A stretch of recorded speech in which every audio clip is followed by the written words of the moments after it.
السلام علیکم ناظرین، میں عبید سر اور آج بات کچھ کریں گے مختلف پارٹیوں کی کارکردگی کی، کیونکہ پارٹیز جو پاکستان میں کام کر رہی ہیں، سیاسی پارٹیز کی بات کی جائے جہاں پر مختلف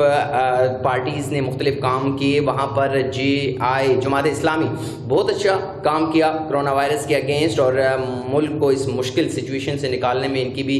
خدمات خاطر خواہ ہمیں دیکھنے کو ملی۔ ہمیں اسٹوڈیو میں جوائن کر رکھا ہے، آج ہمارے ساتھ موجود ہیں خالد محمود مرزا صاحب، اور PP10 جماعت اسلامی کو ریپرزینٹ کرتے رہے پرانے سیاستدان ہیں اور داؤ پیچ بخوبی سمجھتے ہیں۔ میں ویلکم کہوں گا خالد محمود مرزا صاحب آپ کو۔ بہت شکریہ عویس صاحب۔ خالد محمود مرزا صاحب،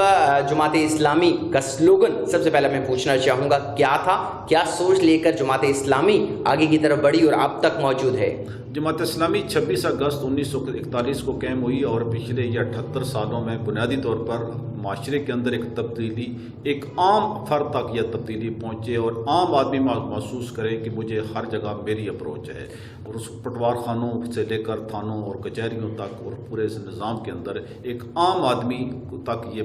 اس تک ڈلیور کیا جا سکے۔ تبدیلی کی بات آپ نے کیا، آلریڈی لوگ تبدیلی کے نام سے کافی خوفزدہ نظر آتے ہیں۔ تبدیلی پاکستان تحریک انصاف نے بھی انٹروڈیوس کروائی، آپ کی تبدیلی اور ان کی تبدیلی میں آخر فرق کیا ہے، ڈفرینشیٹ کریں گے؟ جماعت اسلامی جس تبدیلی کے لیے بات کرتی ہے اس کے لیے انہوں نے اپنی ایک ٹیم تیار کی ہے۔ اس ٹیم کے بغیر جب تبدیلی کی بات کریں گے تو وہ واقعی خوفناک ثابت ہوگی۔ اللہ کی توفیق اور احسان سے جماعت اسلامی کے پاس ایک منظم، پاکردار اور تربیت یافتہ ٹیم ہے، جس کے حوالے سے جو بھی کام کیا جائے انشاءاللہ وہ قوم کو ڈیلیور کرے گی۔ صحیح، قوم کو ڈیلیور کرنے کی بات آپ نے کی۔ تبدیلی جیسے کہ پاکستان تحریک انصاف نے ہمیں دکھائی اور پوری قوم کو دکھائی، اس وقت کچھ حصہ خوش ہے، کچھ حصہ ناخوش ہے۔ آپ نے ٹیم کی بات کی، کیا کہتے ہیں کہ پاکستان تحریک انصاف کے پاس کوئی ٹیم تھی نہیں، کیا کہہ سکتے ہیں؟ کیونکہ عمران خان صاحب نے کافی نوکریوں کی بات کی، انہوں نے گھروں کی بات کی، ابھی تک گراؤنڈ لیول پہ ہمیں کچھ نظر نہیں آ رہا، کیا کہیں گے؟ وہ نہیں کر سکتے، سیدھی دو ٹوک میں بات کروں گا، اور نہ کر سکے ہیں نہ کر سکیں گے، ان کے پاس وہ منظم اور تربیت یافتہ ٹیم نہیں ہے۔ صحیح، ہاٹ ایشو پر بات کرتے ہیں۔ آج کل جو چل رہا ہے قادیانی احمدی مسلم جو خود کو کہتے ہیں، ان کو اقلیتی کمیشن میں شامل کرنا، اور پھر قیاس آرائیاں تھی کہ ان کو نہیں شامل کیا جائے گا، کیا کہیں گے اس بارے میں؟ 1974 میں جب ہماری پارلیمنٹ نے مشترکہ طور پر ان کو کافر قرار دیا، اور آج تک مسئلہ آپ سمجھنے کی کوشش کریں گے کہ وہ اپنے آپ کو کافر نہیں سمجھتے، اور جب وہ اپنے آپ کو کافر نہیں سمجھتے، وہ اپنی عبادت گاہ کو آج بھی مسجد سمجھتے ہیں، اپنی عبادت کو آج بھی وہ نماز کہتے ہیں، تو اس لیے وہ ایک مرتد بھی ہیں، وہ باغی بھی ہیں، اور کسی سطح پر ان کو کسی کمیشن میں ان کو شامل کرنے کی ضرورت نہیں، اور نہ ہی ان متنازع ایشوز کو اس وقت دوبارہ چھیڑنے کی ضرورت ہے۔ لیکن دیکھنے کو یہ ملا کمیشن میں اگر ان کو شامل کر دیا جائے تو ڈیفینیٹلی وہ غیر مسلم ثابت ہو جائیں گے، اور اس کے علاوہ جو کورٹ کی طرف سے جو ریسٹرکشنز لگائی گئی ہیں کہ وہ اپنی عبادت گاہ کو مسجد نہیں کہہ سکتے، وہ اپنی ایکٹیویٹیز نہیں کر سکتے کھلے عام، کیا کہتے ہیں کہ یہ ریسٹرکشن کے ساتھ ان کو غیر مسلم قرار دے دیا جائے گا؟ پہلے وہ اپنے آپ کو تسلیم کریں نا جی، ابھی تک تو وہ اپنے آپ کو غیر مسلم تسلیم کرنے کے لیے تیار نہیں ہے، پھر اپنے لیے ایک مذہب کا تعین کریں۔ دوسرے جو غیر مسلم ہمارے مسلم ہیں ان کا تعین ہے کہ یہودی ہیں، ہندو ہیں، سکھ ہیں، ہمارے پاس کرسچینز ہیں، وہ ہمارے بھائی ہیں، اسی معاشرے کے شہری ہیں، اور ہم ہمارے ان کے حقوق کے پورا تحفظ دینے کے لیے تیار ہیں۔ لیکن قادیانی تو آج تک پاکستان کے آئین کو ماننے کے لیے تیار نہیں ہے۔ وہ آئین کو مانیں گے تو پھر وہ ان کو غیر مسلم اپنے آپ کو ماننا ہوگا۔ بڑی گہری بات آپ نے کی ہے، جیسے کہ آپ نے کہا کہ آئین کو ماننے کے لیے تیار نہیں، اگر وہ آئین مانتے ہیں تو خود کو غیر مسلم تسلیم کرنا ہوگا۔ کہا یہ جا رہا ہے، سوشل میڈیا پہ بھی یہ دیکھا جا رہا ہے کہ عمران خان صاحب جو ہے وہ سائیڈ لے رہے ہیں قادیانیت کی، لیکن اگر ان کا فیصلہ دیکھا جائے، اگر اقلیت کمیشن میں شامل کیا جاتا ہے تو نان مسلم ڈکلیئر ہو جاتے ہیں، تو یہ سائیڈ لینا تو نہ ہوا، کیا کہیں گے؟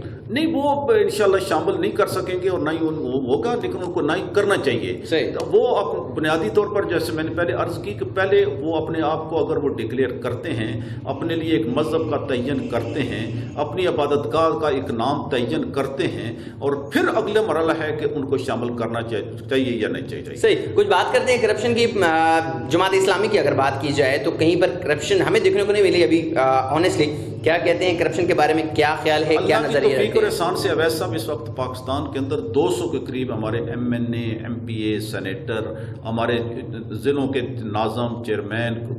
کراچی کے میئر رہے، آج تک کسی کے دامن پہ کوئی دبا نظر نہ آیا، نہ آئے گا انشاءاللہ۔ جماعت اسلامی کا اندر کا ایک تربیتی نظام بھی ہے اور اندر کا اکاؤنٹیبلٹی بھی ہے، اور اس اکاؤنٹیبلٹی میں اللہ کی توفیق اور احسان کا ہم اللہ کا شکر ادا کرتے ہیں، ہم دوسرے کی اصلاح بھی کرتے ہیں اور ایک دوسرے کے معاملات کا جائزہ بھی لیتے ہیں۔ انشاءاللہ آج بھی جماعت اسلامی کے لوگ وہ ہم دردے سے کہہ سکتے ہیں کہ کسی کے دامن پہ کوئی نہ دبا ہے اور نہ ہوگا انشاءاللہ۔ دیکھیں دامن پر دھبے کی جیسے آپ نے بات کی، کرپشن کی آپ نے بات کی کہ ابھی تک کوئی ثابت نہیں ہوئی یا کوئی ایسی بات بھی دیکھنے کو نہیں ملی، لیکن پاکستان کی اگر ہسٹری اٹھا کر دیکھ لی جائے، جب بھی کوئی پاکستان کا وزیر اعظم یا صدر بنتا ہے، اس کے بننے سے لے کر اس کے تمام تر جو دورانیہ ہے اس وقت تک کوئی چیز ثابت نہیں ہوتی، اور اس کے بعد جب وہ اقتدار سے اترتے ہیں تو بہت سی چیزیں سامنے میں آ جاتی ہیں۔ کیا جماعت اسلامی ابھی تک اقتدار میں نہیں آئی؟ کیا یہ وجہ ہے کہ ابھی تک کے وفاقی وزیر بھی رہے، صوبائی وزیر بھی 2 دفعہ کیبنٹ میں بھی، جیسے MMA کی حکومت تھی اس میں آدھے ہمارے منسٹر تھے اللہ کی توفیق اور احسان سے، اور اس کے میں نے جیسے عرض کی کہ کراچی جیسے شہر کے اندر ہم نے 3 دفعہ کراچی کی میئر شپ ہمیں ملی، تو 2 دفعہ میئر شپ اور 1 دفعہ ناظم اعلیٰ شپ ملی، اور کراچی کے اندر ہم نے ڈلیور کیا اور پوری دنیا مانتی۔ اور میں آپ سے یہ عرض کر دوں کہ جب کراچی میں نعمت اللہ صاحب میئر تھے تو دنیا کے 10 بہترین اس وقت میئر شپ میں سے ایک نعمت اللہ ایڈوکیٹ صاحب تھے، اور یہ پوری دنیا کے اندر، اور یہ اس لیے کہ یہ نہیں کہہ سکتے کہ ہم ان کو ملا نہیں، جس جگہ ان کو اقتدار ملا۔ ایک MNA کے بہت سارے اختیارات ہوتے ہیں، ایک MPA کے بہت سارے اختیارات ہوتے ہیں، اگر وہ ایک رتی برابر بھی اگر ان کے دامن، اور میں یہ کہوں گا کہ اس سے بھی آگے بڑھ کر جو سرکاری پلاٹ ملتے ہیں MNA کو ملتے تھے،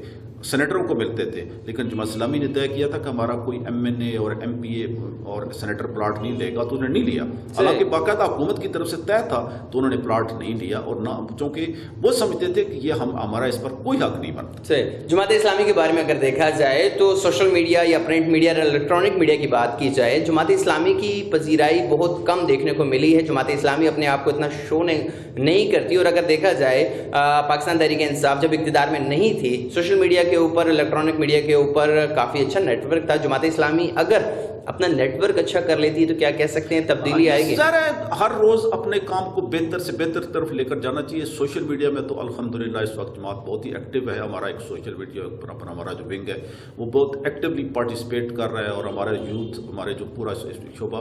جو الیکٹرانک میڈیا ذرا پرائیویٹ چینل ہے، ان کے اپنے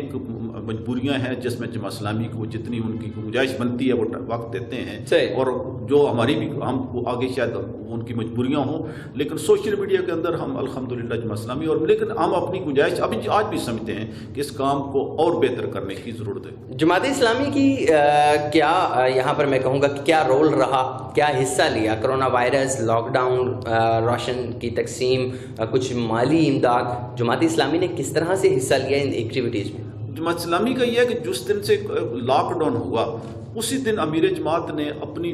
جماعت کے ارکان، ذمہ داران، ہر سطح کے ذمہ داران کو یہ حکم دیا کہ آپ تمام جماعتی ایکٹیویٹیز کینسل، اب تمام کی تمام جماعت اسلامی کے لوگ الخدمت کے کام میں مشغول ہو جائیں۔ اور اس دن سے لے کر آج تک اللہ کی توفیق اور احسان سے جماعت اسلامی 1 ارب سے زیادہ کا اس وقت راشن، فوڈ پیکیج، میڈیسن، اس وقت سینیٹائزر، ماسک، یہ اس وقت قوم کو درمیان تقسیم کر چکی ہے۔ اپنے جو سرکاری اسپتال ہیں ڈاکٹروں کو اکوپ کر چکی ہے، اور اپنے جو اسپتال ہیں ہمارے وہ بھی ہم نے حکومت کو پیش کر کہ 53 ہاسپٹل ہے، یہ حکومت ان کو چاہے تو جس طرح استعمال کر سکتی ہے۔ تو اس وقت ہماری پورے ہر کارکن، یہ لاک ڈاؤن کے اندر احتیاط ضرور ہے، ہاتھ ہم نے نہیں ملایا ہوگا، گلے نہیں ملے ہوں گے، لیکن ہم ایک دن بھی جماعت اسلامی کا کوئی کارکن گھر میں نہیں بیٹھا اور پبلک کے درمیان میں رہا، کہ چونکہ اس قوم ہماری بہت مشکل کے اندر تھی، لاک ڈاؤن کے اندر ہمارا مزدور بہت مشکل کے اندر تھا، دیہڑی دار بہت مشکل تھا۔ میں اس دن سے لے کر آج تک میں فیلڈ کے اندر ہوں، احتیاط اپنی جگہ احتیاط ضرور کی ہوگی، لیکن یہ ہے کہ گھر نہیں بیٹھے اور مسلسل ریلیف کے کام کے اندر مصروف ہیں. میں اپنے زون کے اندر بتا دوں کہ اس وقت ہمارے جو زون PP10 ہے اس میں ہم تقریباً 16 لاکھ کا اللہ کی توفیق اور احسان کے ساتھ ہم راشن، ہم میڈیسن، سینیٹائزر، ہم ماسک تقسیم کر چکے ہیں. تقریباً 100 سے زیادہ مساجد، چرچ کو ہم نے سپرے کی ہے. جماعت اسلامی اور تحریک لبیک، ان دونوں جماعت کے بارے میں یہ کہا جاتا ہے کہ فرقہ واریت کے جو ایشو ہے یہ ہٹ کر چکا ہے ان کو. جماعت اسلامی کا بڑے پیمانے پہ پذیرائی نہ ہونا، کیا کہتے ہیں کہ کیا فرقہ واریت کا کوئی ایشو اس میں آتا ہے؟ جماعت اسلامی اللہ کا شکر ہے کہ کسی فرقے میں نہیں پڑی. جماعت اسلامی پوری امت کو ریپرزینٹ کرتی ہے اور جماعت اسلامی کسی مسلک کو ریپرزینٹ نہیں کرتی. اور میں آپ کو یہ کہ جماعت اسلامی کے اندر جو لوگ ہیں ایک مسجد کے اندر نماز پڑھ رہے ہوتے ہیں، کوئی ہاتھ اوپر باندھ رہا ہوتا ہے، کوئی ہاتھ نیچے باندھ رہا ہوتا ہے. تو جماعت اسلامی کے لوگ جو ہے نا وہ انتہائی معتدل لوگ ہیں، قرآن و سنت سے کا مطالعہ کرنے والے. اللہ کی توفیق اور احسان سے ہم کسی دوسرے کو تو ہم بات نہیں کرتے، لیکن جماعت اسلامی کسی مسلک اور فرقے کی طرف نہ جاتی ہے اور نہ قوم کو اس کی طرف بلاتی. صحیح. سراج الحق صاحب کی کوئی ایک بات جو آپ کو متاثر کی ہو، کیونکہ دیکھا جائے تو مختلف سیاستدان کچھ عرصہ گزارنے کے بعد ایک پارٹی چینج کر لیتے ہیں اور دوسری پارٹی میں چلے جاتے ہیں. پاکستان تحریک انصاف میں ہم نے کافی مثالیں ایسی دیکھی ہیں، نون لیگ میں کافی ایسی مثالیں ہم نے دیکھی، پیپلز پارٹی میں کافی ایسی ایگزامپلز ہمارے سامنے موجود ہیں. جماعت اسلامی میں بہت کم ایسے لوگ ہیں جو یا تو کوئی آتا نہیں ہے، جب کوئی آتا ہے تو پھر اسے جاتا نہیں ہے، بہت مشکل ہوتا ہے اس کے لیے جانے کا. کیا کہتے ہیں، کیا ایسا کمال ہے جماعت اسلامی میں؟ جماعت اسلامی ایک نظریے کے تحت بنی ہے. جماعت اسلامی کسی فرد کے گرد نہیں گھومتی. لیکن میں آپ سے آپ نے پہلا تو سوال کیا سراج الحق صاحب. سراج الحق صاحب ایک غریب گھرانے میں پیدا ہوئے اور وہ جب اسلام آباد میں داخلہ لینے آئے تو رات کو فٹ پاتھ پر انہوں نے رات گزاری اور ایک اسکول میں ان کو نکال دیا گیا کہ ان کے پاس اسکول بیگ نہیں تھا. لیکن آج وہ سینیٹر ہیں. یہ جماعت اسلامی کا کمال ہے کہ انہوں نے اس کمزور بندے کو اٹھا کر آج امیر بھی بنایا اور سینیٹر بھی بنایا. اور ان کا ایک کردار ہے، ایک پختہ کردار کے وہ مالک ہیں. باقی یہ میں ان کو گزارش یہ کرنا چاہتا ہوں کہ جماعت اسلامی کا ہر فرد ایک نظریے، ایک فکر کے تحت آگے بڑھا ہے. اور نظریے اور فکر کے تحت آنے والے لوگ بھاگ کر